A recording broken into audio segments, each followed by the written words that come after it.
Friends, welcome back to our YouTube channel Eduwell journey. आप देख रहे हैं डेटा एनालिटिक्स का वीडियो सीरीज और आप सीख रहे हैं माइक्रोसॉफ्ट एक्सेल का important concept, formula and functions.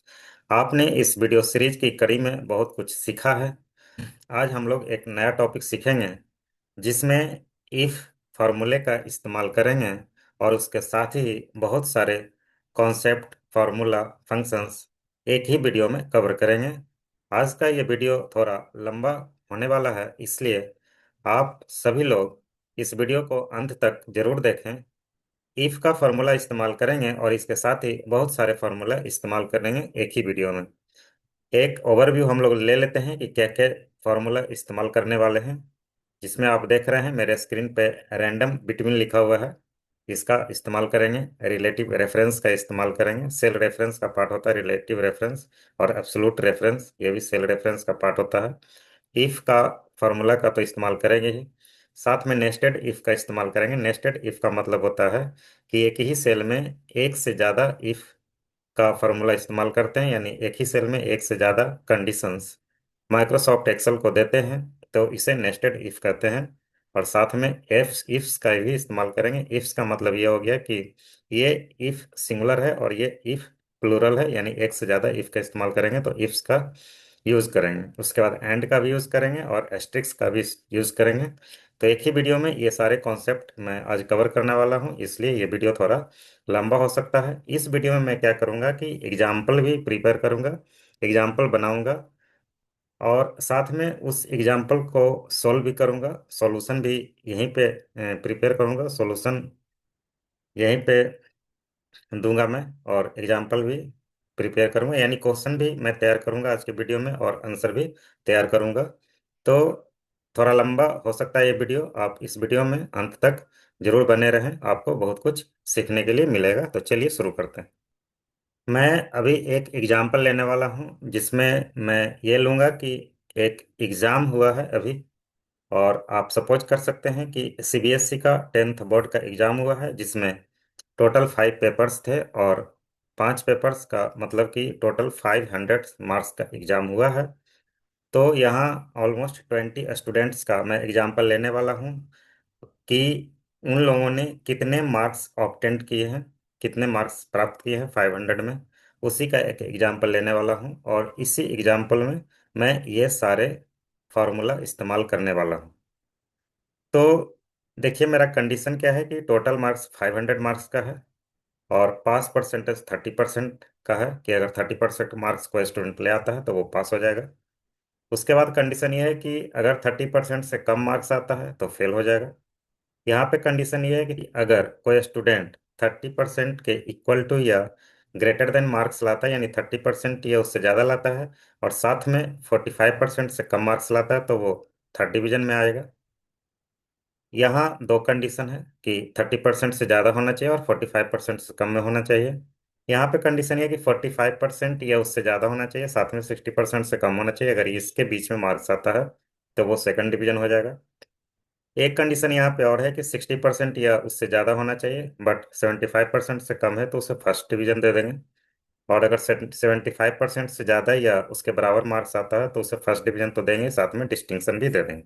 ये हमारा एग्जाम्पल है, और इसी को सॉल्व करते हैं। देखिए कैसे करते हैं हम लोग।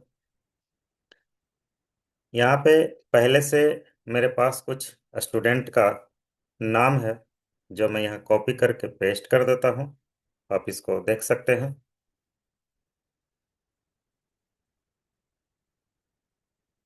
यहाँ कुछ स्टूडेंट का नाम है।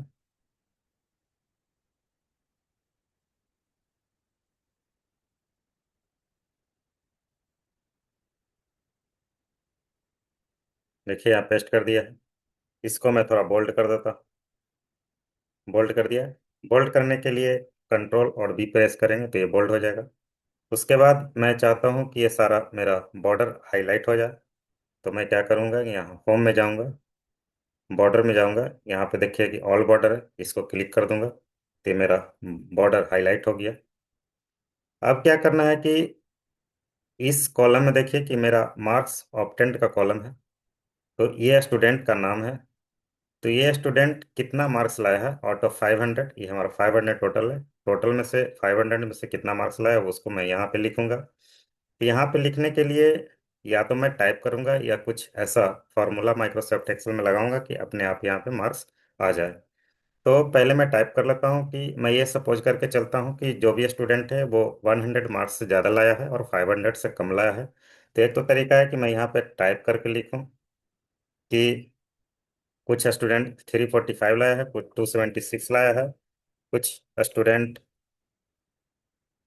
498 मार्क्स लाया है। तो इस तरह से कर सकते हैं। या फिर इसका दूसरा तरीका ये है कि मैं रैंडम बिटवीन का इस फॉर्मूले का इस्तेमाल करूंगा और यहाँ पे मार्क्स देखिएगा अपने आप माइक्रोसॉफ्ट एक्सेल दे देगा। इज इक्वल टू प्रेस करेंगे, रैंडम बिटवीन करेंगे, RAND जैसे लिखेंगे तो हमारे पास यहाँ ऑप्शन देगा माइक्रोसॉफ्ट एक्सेल। टैब प्रेस करेंगे, रैंडम बिटवीन आ जाएगा। यहाँ पे देखिए सजेशन बॉक्स को हमेशा फॉलो कीजिएगा। यहाँ लिखा हुआ है रैंडम बिटवीन और यहाँ लिखा है बॉटम कॉमा टॉप लिखा हुआ। बॉटम का मतलब हुआ कि आप किस रेंज में नंबर एक्सपेक्ट कर रहे हैं माइक्रोसॉफ्ट एक्सेल से। तो मैं ये एक्सपेक्ट कर रहा हूँ कि 100 से ऊपर का नंबर यहाँ पे दे और 500 से नीचे का नंबर दे। तो बॉटम में 100 लिख देंगे, कॉमा देंगे, टॉप में 500 लिख देंगे। यानी कि माइक्रोसॉफ्ट एक्सेल 100 और 500 के बीच का कोई भी नंबर यहाँ पे दे देगा। इंटर करेंगे तो देखिए 152 दे दिए, ये अपने आप दे देता है। यहाँ से कॉपी करेंगे और नीचे पेस्ट कर देंगे। ये सारे सेल में फॉर्मूला अपने आप पेस्ट हो जाएगा और ये कोई ना कोई नंबर माइक्रोसॉफ्ट एक्सेल आपको दे देगा। ये सारे नंबर दे दिया। तो इस तरह से आज के वीडियो में आपने ये भी सीखा कि रैंडम बिटवीन फार्मूला का कहाँ इस्तेमाल होता है, किस लिए इस्तेमाल होता है। कोई भी नंबर अगर आपको लेना होगा तो इस तरह से आप नंबर ले सकते हैं, क्योंकि अगर मैं इसको टाइप करने बैठूंगा तो एक तो मिस्टेक भी हो सकता है और टाइम भी लग सकता है।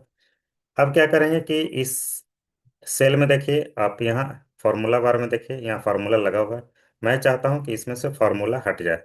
फार्मूला हट जाए तो इसके लिए क्या करूँगा कि इससे तो मैं पहले कॉपी कर लेता हूँ। इससे पहले मैं कॉपी कर लेता हूँ यहाँ से। कॉपी करने के बाद मैं इसे नीचे पेस्ट कर देता हूँ। देखिए यहाँ पेस्ट करूँगा। पेस्ट करूँगा तो क्या करूँगा कि पेस्ट स्पेशल करूँगा। पेस्ट स्पेशल करने से क्या होगा कि नंबर कॉपी होकर पेस्ट हो जाएगा लेकिन फार्मूला कॉपी नहीं होगा, फार्मूला पेस्ट नहीं होगा। तो पेस्ट स्पेशल में जाने के बाद यहाँ पेस्ट वैल्यू में आएंगे, यहाँ देखिए 1 2 3 लिखा हुआ है। यहाँ पे क्लिक करेंगे तो ये हमारे नंबर पेस्ट हो गया। अब देखिए इसमें यहाँ पे देखिए एड्रेस बार में, फार्मूला बार में देखिए फार्मूला बार में क्या है कि आपका फार्मूला नहीं है, फार्मूला कॉपी नहीं हुआ, सिर्फ नंबर कॉपी हुआ है, नंबर पेस्ट हुआ है। अब इसको मैं यहाँ से कॉपी कर लेता हूँ। कॉपी करने के बाद यहाँ पेस्ट कर देता हूँ ऊपर। अब देखिए ऊपर का ये जो नंबर आ गया मेरे पास, इसमें फार्मूला नहीं है। तो इस तरह से फार्मूला यहाँ से हट गया। अब नीचे वाले को मैं डिलीट कर देता हूँ और इसमें देखिए बॉर्डर को हाईलाइट करना है यहाँ से। तो Alt+H+B ऑल करेंगे तो ये देखिए बॉर्डर हाईलाइट हो गया। इसके बाद क्या है कि ये मैं एग्जाम्पल प्रिपेयर कर रहा हूँ अभी, यानी कि क्वेश्चन बना रहा हूँ। इसके बाद मैं इसका आंसर भी बनाऊंगा। क्वेश्चन बन रहा है मेरा। तो आप देखिए कि ये स्टूडेंट है मैरी अल्डा। ये सब इंडिया का नाम नहीं, इंडिया से बाहर के नाम है। इंडिया से बाहर का नाम है, ये सारे स्टूडेंट का नाम है। अब इसने 319 यानी 319 मार्क्स लाया है आउट ऑफ 500। 500 में 319 नंबर लाया है। अब इसका मुझे ये पता करना है कि कितना परसेंट नंबर लाया है, कितना परसेंट मार्क्स ऑब्टेन किया है। तो इसके लिए क्या करेंगे, इज इक्वल टू प्रेस करेंगे और इसको सिलेक्ट करेंगे 319 को। 319 सेल है, इस सेल का एड्रेस हमारा E2 आप यहाँ देख सकते हैं, E2 लिखा हुआ है यहाँ पे। E2 ये सेल का रेफरेंस है इसका। इसको क्या करेंगे, डिवाइड करेंगे। डिवाइड किससे करेंगे, 500 से करेंगे। 500 को सिलेक्ट कर लिया। इस सेल का जो एड्रेस है उसका नाम B1 है, आप यहाँ देख सकते हैं B1 है। B1 से डिवाइड कर देंगे तो आपका देखिए ये आ गया 0.638। 0.638 का मतलब हो गया 63%। 63.8% होगा। कैसे होगा, होम में जाएंगे। होम में जाने के बाद यहाँ जनरल को चेंज करेंगे। परसेंटेज देखिए यहाँ पे है, परसेंटेज को क्लिक कर देंगे तो 63.8% आ गया। अभी मैंने क्या किया कि 63.8% कैसे निकाला, 319 को डिवाइड किया 500 से, बस यही किया। लेकिन अब मैं ये सारे सेल में फार्मूला इंसर्ट करना चाहता हूँ। तो क्या करूंगा कि सब में फार्मूला लगाने की जरूरत नहीं है, इसको कॉपी करूंगा यहाँ से। कॉपी करने के लिए कंट्रोल सी करते हैं, उसके बाद ये नीचे सारे सेल में मैं पेस्ट कर दूंगा तो फार्मूला अपने आप लग जाएगा। लेकिन देखिए क्या हो गया, ये क्या हो गया, ये ही गड़बड़ हो गया। अब गड़बड़ क्यों हो गया इसका मैं अभी रीजन ढूंढूंगा। रीजन ढूंढने के बाद इसको मैं सॉल्व करूंगा कि ये गड़बड़ क्यों हो गया। यहाँ पे देखिए ये 85,303.33% आ गया, जो कि ये गलत है। यहाँ वैल्यू का एरर आ गया, यहाँ डिवीजन का एरर आ गया। तो इस तरह से यहाँ पे कुछ ना कुछ मिस्टेक हुआ है। तो चलिए हम लोग ढूंढते हैं कि क्या मिस्टेक हुआ। इस वाले सेल में सबसे ऊपर वाले सेल जो है 63.8%, इसमें फार्मूला देखिए क्या है, E2/B1। B1 का मतलब ये हो गया 500 और E2 का मतलब हो गया 319। अगर इसमें मैं आता हूँ, इसमें अगर फार्मूला लगाता हूँ तो इसमें क्या होना चाहिए, 256 डिवाइड होना चाहिए 500 से। चलिए देखते हैं इसमें क्या फार्मूला है। इसमें E3 है, E3 का मतलब ये हो गया 256 और डिवाइड कर रहे हैं B2 से। B2 का मतलब ये हो गया यहाँ, ये B2 है हमारा 30%, इससे डिवाइड हो गया, जबकि मुझे डिवाइड करना था 500 से, इसलिए ये गलत हो गया। उसके बाद इसमें देखिए इसका फार्मूला क्या है, ई फोर का मतलब ये हो गया, E4 का मतलब ये हो गया 458। 458 को डिवाइड करना था, किससे करना था,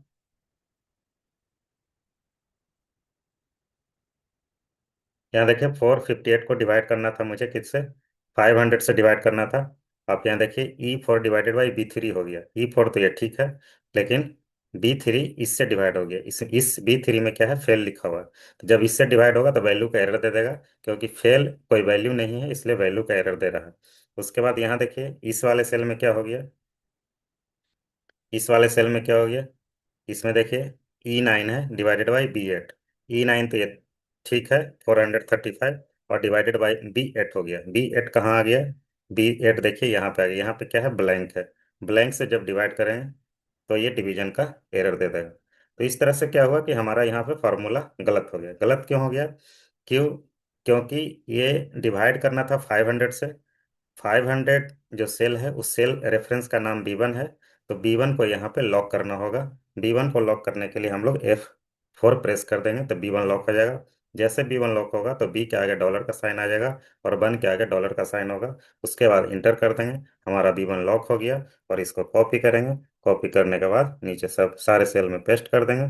तो पेस्ट कर देंगे तो देखिए मेरा आंसर बिल्कुल करेक्ट आ गया, इसमें कोई एरर नहीं हुआ। क्योंकि इस सब में देखिए आप यहाँ पे B1 पे नोटिस कीजिए, यहाँ पे ध्यान दीजिए, B1 हमारा लॉक है। और ये वाला, ये जो है सेल का रेफरेंस ये चेंज हो रहा है। देखिए जैसे जैसे मैं नीचे लाता हूँ ये चेंज होता जाता है। तो ये कॉलम जो ई है, ई कॉलम जो है E17 है या E16 हो गया या E15 हो गया, ये हमारा रिलेटिव रेफरेंस है क्योंकि ये चेंज हो रहा है। और B1 हमारा अब्सोलूट रेफरेंस है क्योंकि B1 चेंज नहीं हो रहा है। तो ये होता है हमारा अब्सोलूट रेफरेंस और रिलेटिव रेफरेंस। तो इस वाले वीडियो में हमने ये भी सीखा कि अब्सोल्यूट रेफरेंस क्या होता है और रिलेटिव रेफरेंस क्या होता है। इसके बाद हम लोग ये निकालेंगे कि पास कौन सा स्टूडेंट पास किया है, कौन सा स्टूडेंट फेल किया है, वो भी हम लोग इसमें निकालेंगे। तो इसके लिए हम लोग इफ का फॉर्मूला इसमें इस्तेमाल करेंगे कि कौन सा स्टूडेंट पास हुआ है, कौन सा स्टूडेंट फेल हो गया है।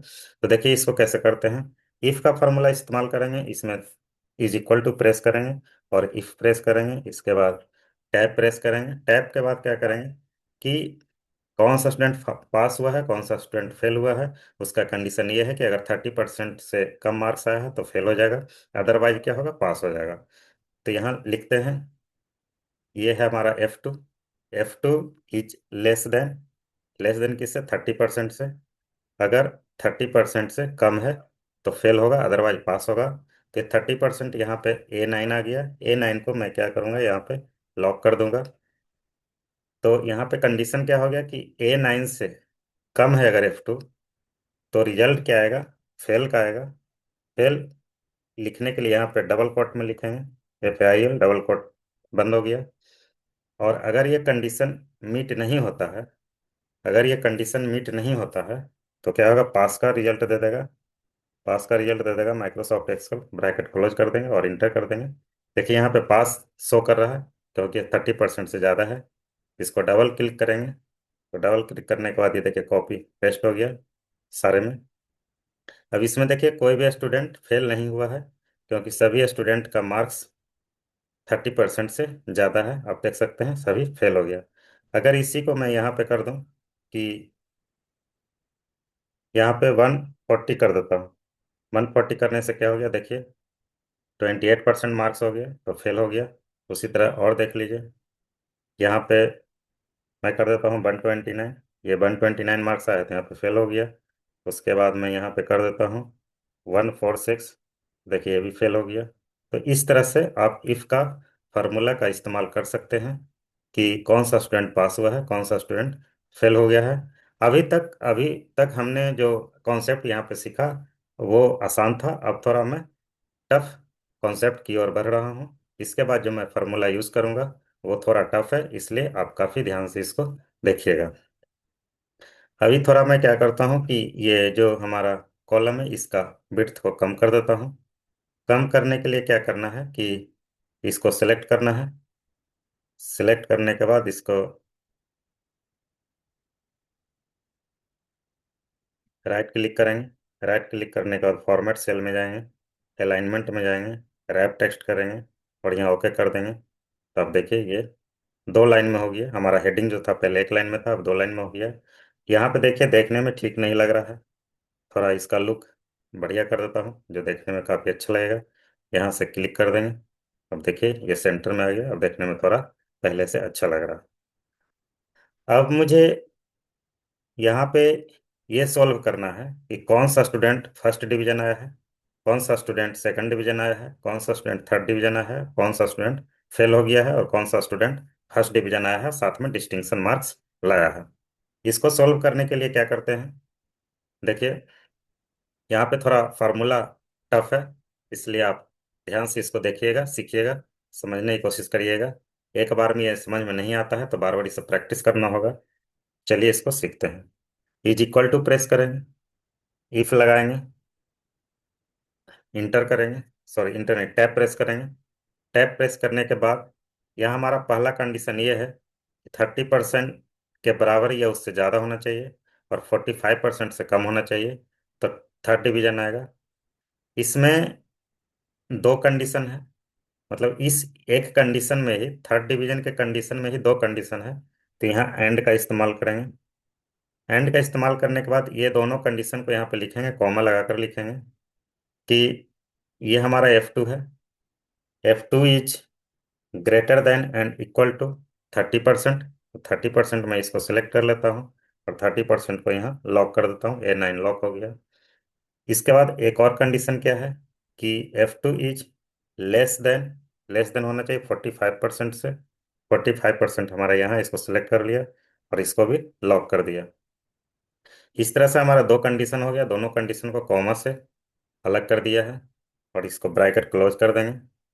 ये दोनों कंडीशन अगर मीट होता है तब रिजल्ट आएगा थर्ड डिवीजन, और अगर मीट नहीं होता है तो मैं नेक्स्ट कंडीशन को चेक करूंगा। अगर मीट हो गया तो यहाँ पे थर्ड डिवीजन आना चाहिए रिजल्ट, तो मैं इसको सेलेक्ट करूंगा और इसे लॉक कर दूंगा। अगर ये कंडीशन मीट होता है तो रिजल्ट B4 आ जाएगा।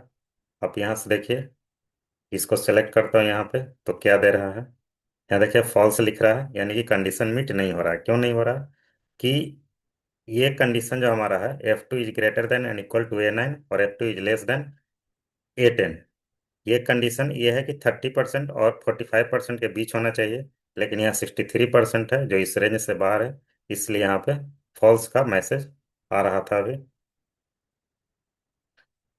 देखिए फॉल्स का मैसेज आ रहा है। अब हम लोग आगे बढ़ते हैं। इसके बाद हम लोग नेक्स्ट इफ का इस्तेमाल करेंगे। इस तरह देखिए इसमें 4 इफ का इस्तेमाल होगा। ये सेकंड इफ है, इसमें भी एंड लगाएंगे। हमारे पास कंडीशन ये है कि 45% से ज़्यादा होना चाहिए और 60% से कम होना चाहिए। तो सिलेक्ट करेंगे F2 को, greater than and equal to 45%। 45% को सिलेक्ट करेंगे, लॉक करेंगे, कॉमा लगाएंगे। इसके बाद कंडीशन है कि 60% से कम होना चाहिए, तो F2 इज लेस देन 60%, इसे सिलेक्ट करेंगे और इसको लॉक कर देंगे। ये हमारा सेकंड इफ हो गया। सेकंड इफ का दोनों कंडीशन यहाँ लिख दिया। अगर ये कंडीशन मीट होता है तब रिजल्ट दे देगा सेकंड डिवीजन का। अदरवाइज अदरवाइज हम लोग क्या करेंगे, नेक्स्ट कंडीशन को चेक करेंगे। नेक्स्ट कंडीशन ये है कि इफ, इसमें भी देखिए नेक्स्ट कंडीशन में 2 कंडीशन है। तो यहाँ भी एंड का इस्तेमाल होगा। एंड का इस्तेमाल करेंगे। F2 is greater than and equal to 60%, इसको लॉक कर देंगे। और सेकंड कंडीशन क्या है कि F2 इज लेस देन 75%, इसे सेलेक्ट करेंगे और इसे भी लॉक कर देंगे। ये हमारा थर्ड इफ का दोनों कंडीशन मैंने यहाँ पे लिख दिया। और अगर ये क्राइटेरिया मीट होता है तब रिजल्ट देगा फर्स्ट डिवीजन का, इसको लॉक कर देंगे। अगर ये भी करेक्ट क्राइटेरिया मीट नहीं होता है तो नेक्स्ट इफ का इस्तेमाल करेंगे। और नेक्स्ट इफ में एक ही कंडीशन है, इसलिए एंड का इस्तेमाल इसमें नहीं होगा। F2 को सिलेक्ट करेंगे, ये greater than and equal to होगा 75% से, इसे लॉक कर देंगे।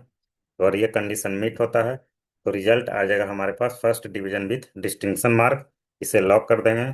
और अगर ये कंडीशन मीट नहीं होता है तो हमें रिजल्ट दे देगा फेल का। माइक्रोसॉफ्ट एक्सेल फेल का रिजल्ट फेल का रिजल्ट देगा। अगर ये कोई भी कंडीशन मीट नहीं होता है तो फेल का रिजल्ट दे देगा। इसके बाद इसको ब्रैकेट क्लोज कर देंगे और इंटर कर देंगे। तो यहाँ पे देखिए फर्स्ट डिवीजन आ गया, क्योंकि ये मार्क्स 63% है, 63% इसमें फॉल कर रहा है, तो फर्स्ट डिवीजन आ गया। और इसको यहाँ पे डबल क्लिक करेंगे। डबल क्लिक करेंगे तो देखिए आपका यहाँ से, मैं इसे थोड़ा छोटा कर देता हूँ, तो आप यहाँ देख सकते हैं कि ये सारा फार्मूला यहाँ पे आ गया। तो इस तरह से आप इफ के फार्मूला को इस्तेमाल कर सकते हैं। इसमें आपने देखा कि एक ही सेल में चार इफ का फार्मूला इस्तेमाल किया गया है। अब इसी को थोड़ा मैं आगे करके दिखाता हूँ।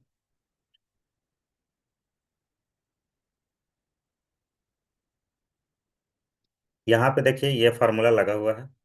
मैं इस फार्मूला को कॉपी कर लेता हूँ। कॉपी करने के बाद इस फार्मूला को मैं यहाँ पेस्ट करता हूँ। पेस्ट करने के बाद मैं क्या करूँगा इसमें कि यहाँ चार इफ का इस्तेमाल हुआ है। मैं चाहता हूं कि चार इफ का इस्तेमाल ना करके एक ही इफ का इस्तेमाल करूं। तो यह स्टार्टिंग में जो इफ यहाँ पे है इसमें एस लगा दूंगा तो ये हमारा इफ्स हो जाएगा। इसके बाद यहाँ जहां जहां इफ इस्तेमाल हुआ है इसको हटा देता हूँ। यहाँ से इफ हटा दिया, यहाँ से भी इफ हटा दिया। जब इफ हटेगा तो इफ के बाद का ब्रैकेट भी यहाँ हट जाएगा। ये इफ यहाँ इसको भी हटा दिया, सारा इफ हटा दिया। सारा इफ हटाने के बाद यहाँ क्या करिए, इफ्स कर दिया, प्लूरल बना दिया इसको। इसके बाद क्या है कि यहाँ पे एक ट्रू का कंडीशन लगाना पड़ेगा। यहाँ ट्रू का कंडीशन लगेगा और इधर से ये सारा ब्रैकेट हट जाएगा, क्योंकि यहाँ इफ हटा दिया था बीच बीच में से। तो आप ये देख लीजिए, ये फार्मूला एक बार समझ लीजिए। और अगर आप देखना चाहते हैं कि इसमें जो फार्मूला लगा हुआ है वो क्या है, तो उसके लिए भी एक फार्मूला होता है। फार्मूला टेक्स्ट इसको बोलते हैं। फार्मूला टेक्स्ट करेंगे। फार्मूला टेक्स्ट करने के बाद इसे सेलेक्ट करेंगे और इंटर कर देंगे। तो इसमें जो फार्मूला लगा हुआ है वो फार्मूला आप यहाँ पर नीचे देख सकते हैं। इस फार्मूला को आप प्रैक्टिस कीजिए, आपको समझ में आ जाएगा कि किस तरह से इस फार्मूला का इस्तेमाल किया गया है यहाँ पर। अब इसको क्या करेंगे कि यहाँ डबल क्लिक करेंगे तो नीचे के सेल में फार्मूला अपने आप लग जाएगा। तो इस तरह से first division, second division, third division आप निकाल सकते हैं। ये दोनों कॉलम में डिफरेंस क्या है, एच और आई में डिफरेंस ये है कि इसमें मल्टीपल इफ का इस्तेमाल हुआ है और इसमें इफ्स का इस्तेमाल हुआ है। उसके बाद इसमें एक और चीज आप कर सकते हैं कि जहां जहां एंड का इस्तेमाल हुआ है, ये तो मैं पहले भी आपको बता चुका हूं, जहां जहां एंड का इस्तेमाल हुआ है वहां पर हम लोग एस्ट्रिक्स का भी इस्तेमाल कर सकते हैं। जैसे यहाँ एंड है तो एंड को यहाँ से हटाकर हम लोग क्या करेंगे, एस्ट्रिक्स का इस्तेमाल करेंगे। देखिए एंड को हटा दिया, यहाँ कॉमा को हटाने के बाद यहाँ एस्ट्रिक्स का इस्तेमाल करेंगे इस तरह से। उसी तरह यहाँ भी देखिए एंड है,